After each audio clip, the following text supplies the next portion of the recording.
این برنامه 10 ماده‌ای که من به دقت اون رو بررسی کردم،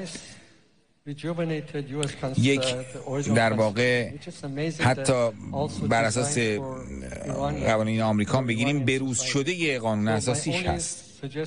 تنها پیشنهادم اگر جسارت نشه اینه که فقط باید همین 10 ماده رو دنبال کرد و در وضعیت خوبی قرار خواهیم داشت.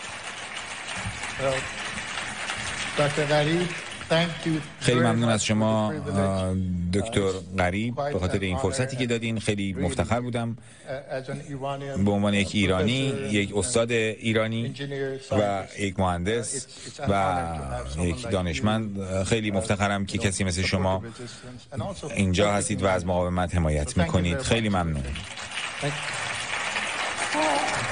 تشکر از دکتر خاشقچی و دکتر غریب. بسیار بسیار سپاسگزارم. شما شکست نفسی کردید.